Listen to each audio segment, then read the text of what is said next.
Yvette Silla, une réconciliation des élites est plus qu'indispensable.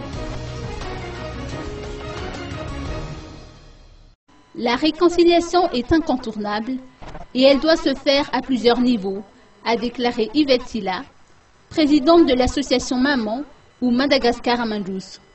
Écoutons ses précisions. Le vivre ensemble à Madagascar, comme on l'a dit, est sérieusement menacé. Mais cette réconciliation doit se faire à plusieurs niveaux. Le premier niveau, c'est d'abord le respect de l'article 20 de la feuille de route, si toutefois la feuille de route n'est pas caduque. Ce qui signifie donc que il est dit en droit international que personne n'a le droit, aucun gouvernement n'a le droit de refuser le retour ou l'entrée d'un de ses ressortissants. Là, il n'y a rien à dire, c'est la loi internationale qui le dit. Par contre, il est stipulé également que les personnes qui ont maille à partir avec la justice peuvent être l'objet de poursuites si toutefois le pays maintient leur poursuite.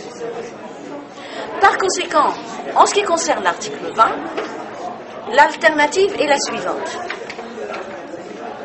Il y a amnistie, on donne l'amnistie, il y a geste de réconciliation.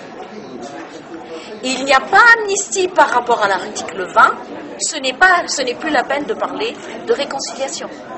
Il faut être logique. Le problème, c'est qu'on n'est pas logique bien souvent. Il faut être logique avec notre démarche. Ensuite, je disais qu'il y a une réconciliation à opérer également au niveau de l'élite malgache. On n'ose pas parler des choses qui nous gênent. Il y a une compétition entre l'élite Mirn et l'élite côtière. Or, aujourd'hui, l'élite côtière se sent écartée. Il faut donc faire un effort de ce côté-là. En ce qui concerne le peuple malgache, car le peuple malgache, on ne peut pas l'inclure dans cette compétition des élites. Le paysan Betumsar, comme je le disais, et le paysan Mirn n'ont pas de problème à vivre ensemble. Mais elle veut les élections. Elle a souligné qu'une réconciliation s'impose également au niveau des élites malgaches, car derrière le problème Mirn et côtier se cache un problème encore plus profond qu'est l'esprit de compétition entre les élites malgaches. Le peuple veut des élections, a-t-elle réitéré.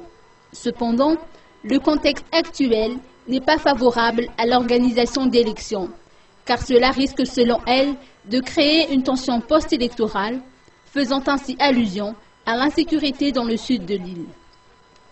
Elle n'a pas manqué de rappeler que les élections crédibles sont celles acceptées aussi bien par les Malgaches que par la communauté internationale.